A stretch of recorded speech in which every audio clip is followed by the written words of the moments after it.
கோவை மாவட்ட மலைப்பகுதிகள் மற்றும் நீலகிரியில் இன்று கனமழைக்கு வாய்ப்பு. சென்னை வானிலை ஆய்வு மையம் தகவல்.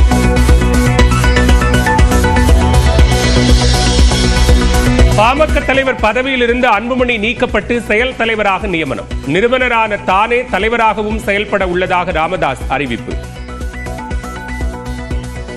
பாட்டாளி மக்கள் கட்சி அரசியல் இயக்கத்தை தொடங்கிய நிறுவனர் ராமதாஸ் ஆகிய நான் நிறுவனர் என்பதோடு பாட்டாளி மக்கள் கட்சியின் தலைவர் பொறுப்பையும் நானே எடுத்துக்கொள்ளுகிறேன்.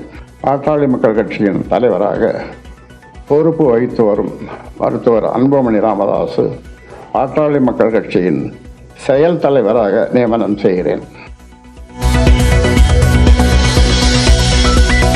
அமெரிக்கா வரி விதிப்பால் இந்திய நிறுவனங்களுக்கு தள்ளுபடி வழங்க சீன உதிரிபாக தயாரிப்பாளர்கள் திட்டம். செல்போன், டிவி, பிரிட்ஜ் விலை குறைய வாய்ப்பு. கோவை மாவட்டம் கிணத்துக்கடவுவில் மாதவிடாயை காரணம் காட்டி மாணவியை வகுப்பறை வாசலில் தேர்வு எழுத வைத்ததாக புகார். வீடியோ எடுத்து புகார் கூறியுள்ள மாணவியின் தாய். சித்பவானந்தா பள்ளி முதல்வர் மற்றும் கண்காணிப்பாளரிடம் விசாரணை. மாதவிடாயின் போது மாணவியை வாசலில் அமர வைத்து தேர்வு எழுத வைத்தார்களா என காவலர்கள் கேள்வி. பாஜகவுடன் அதிமுகவினரும் புறக்கணித்து எஜமான விசுவாசத்தை வெளிப்படுத்தி இருப்பதாக முதலமைச்சர் மு க ஸ்டாலின் சாடல். நீட் அனைத்து கட்சி கூட்டத்தில் பங்கேற்காதது குறித்து விமர்சனம்.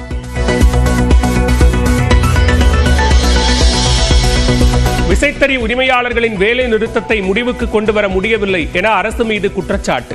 லட்சக்கணக்கானவர்களின் வாழ்வாதாரத்தை பாதுகாக்க போர்க்கால அடிப்படையில் நடவடிக்கை எடுக்க எடப்பாடி பழனிசாமி வலியுறுத்தல்.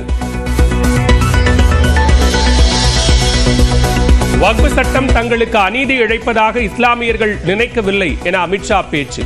இஸ்லாமிய பெண்களுக்கு வாய்ப்பு கிடைத்துள்ளதாகவும் நியூஸ் 8 நேர்காணலில் உறுதி. தமிழக அரசியல் நிலவரம் தொடர்பாக கட்சியினருடன் ஆலோசிக்க உள்துறை அமைச்சர் அமித்ஷா இன்று வருகை. துக்ளக் ஆசிரியர் வீட்டில் நாளை ஆலோசனை. எடப்பாடி பழனிசாமி மற்றும் கூட்டணி கட்சி தலைவர்களை சந்திக்க உள்ளதாகவும் தகவல்.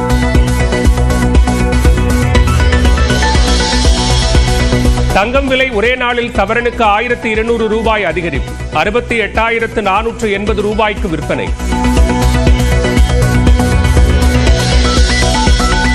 வேலூர் உள்ளிட்ட வட மாவட்டங்களில் நாளையும் நாளை மறுநாளும் வெப்பம் கடுமையாக இருக்க வாய்ப்பு. சென்னையில் 104 டிகிரி ஃபாரன்ஹீட் வெப்பம் பதிவாகும் என பிரதீப் ஜான் கணிப்பு. மயிலம் முருகன் கோவிலில் கோலாகலமாக நடைபெற்ற பங்குனி உத்திர தேரோட்டம். ஆயிரக்கணக்கான பக்தர்கள் தேரை வடம் பிடித்து வழிபாடு.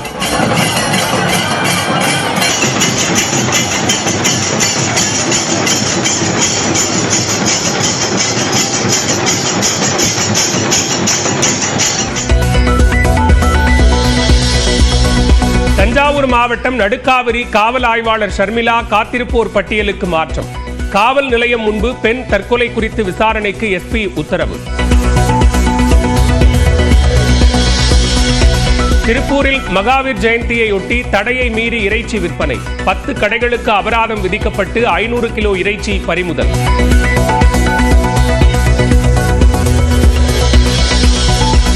சென்னையில் 14 வயது சிறுவன் காரை ஓட்டி விபத்து ஏற்படுத்தியதில் காயமடைந்த முதியவர் உயிரிழப்பு. அலட்சியமாக செயல்பட்டு மரணத்தை விளைவித்த பிரிவில் வழக்கு.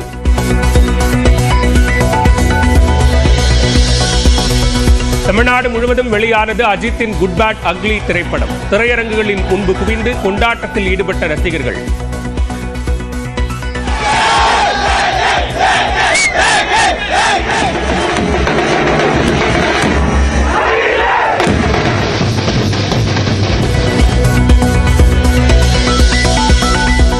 அமெரிக்கா செல்பவர்கள் கவனமுடன் இருக்குமாறு குடிமக்களுக்கு சீன அரசு அறிவுறுத்தல்.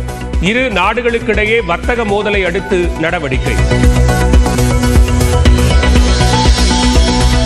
ஐபிஎல்லில் டெல்லி அணியின் தொடர் வெற்றிக்கு முற்றுப்புள்ளி வைக்குமா ஆர்சிபி? பெங்களூரு சின்னசாமி மைதானத்தில் இன்றிரவு மோதல்.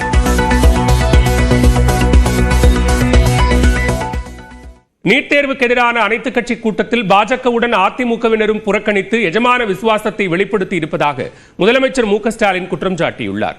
மாநிலத்தில் சுயாட்சி, மத்தியில் கூட்டாட்சி என்ற தலைப்பில் தொண்டர்களுக்கு கடிதம் எழுதியுள்ள திமுக தலைவர் ஸ்டாலின், சட்ட போராட்டத்தின் வழியே திமுக பெற்று தரும் தீர்ப்புகள் தமிழ்நாட்டின் நலன் மட்டுமின்றி இந்தியாவின் ஒட்டுமொத்த ஜனநாயகத்திற்கும் வெளிச்சம் பாய்ச்சக்கூடியவை என்று குறிப்பிட்டுள்ளார்.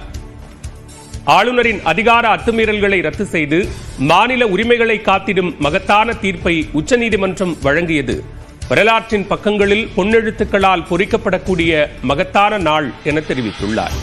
ஆளுநரின் அதிகாரம் என்ன என்பதை தெளிவுபடுத்திய உச்சநீதிமன்றத்தின் தீர்ப்பு ஒரு தொடக்கம் என கூறியுள்ள முதலமைச்சர், நீட் தேர்வுக்கு எதிரான வழக்கிலும் இது தொடரும் என்று குறிப்பிட்டுள்ளார். இந்நிலையில் நீட் தேர்வுக்கு எதிரான சட்ட போராட்டத்தை முன்னெடுத்துச் செல்வதற்கான அனைத்துக் கட்சி ஆலோசனை கூட்டத்தில் பாஜகவுடன் அதிமுகவினரும் புறக்கணித்து எஜமான விசுவாசத்தை வெளிப்படுத்தி இருப்பதாக முதலமைச்சர் குற்றம் சாட்டியுள்ளார். இந்தியாவின் ஜனநாயகத்தையும் கூட்டாட்சி தன்மையையும் காத்திடும் பேர் இயக்கமாக திமுக தனது போராட்டத்தை தொடரும் என்றும் முதலமைச்சர் தனது கடிதத்தில் குறிப்பிட்டுள்ளார்.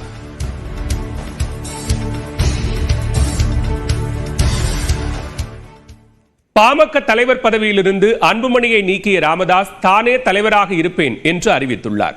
விழுப்புரம் மாவட்டம் தைலாபுரத்தில் செய்தியாளர்களை சந்தித்த பாமக நிறுவனர் ராமதாஸ் 2026 சட்டமன்ற தேர்தலை கருத்தில் கொண்டு பல்வேறு செயல் திட்டங்களை வகுத்திருப்பதாக குறிப்பிட்டார். அதன்படி பாமக தலைவர் பொறுப்பை தானே எடுத்துக் கொள்ளப் போவதாக கூறிய ராமதாஸ் அன்புமணியை செயல் தலைவராக நியமித்தார். 2026 எதிர்வரும் சட்டமன்ற தேர்தலை கருத்தில் கொண்டும் பல்வேறு செயல் திட்டங்களை வகுத்துள்ளேன்.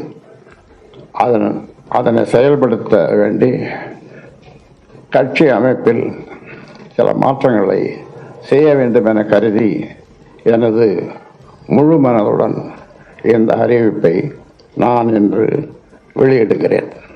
இதன் அடிப்படையில் பாட்டாளி மக்கள் கட்சி அரசியல் இயக்கத்தை தொடங்கிய நிறுவனர் ராமதாஸ் ஆகிய நான் நிறுவனர் என்பதோடு பாட்டாளி மக்கள் கட்சியின் தலைவர் பொறுப்பையும் நானே எடுத்துக்கொள்ளுகிறேன். தேர்தலின் வெற்றிக்காக அயராது உழைக்க வேண்டும் என்ற நோக்கில் பாட்டாளி மக்கள் கட்சியின் தலைவராக பொறுப்பு வகித்து வரும் மருத்துவர் அன்புமணி ராமதாஸ் பாட்டாளி மக்கள் கட்சியின் செயல் தலைவராக நியமனம் செய்கிறேன். பாட்டாளி மக்கள் கட்சியின் செயல் தலைவராக நியமனம் செய்கிறேன்.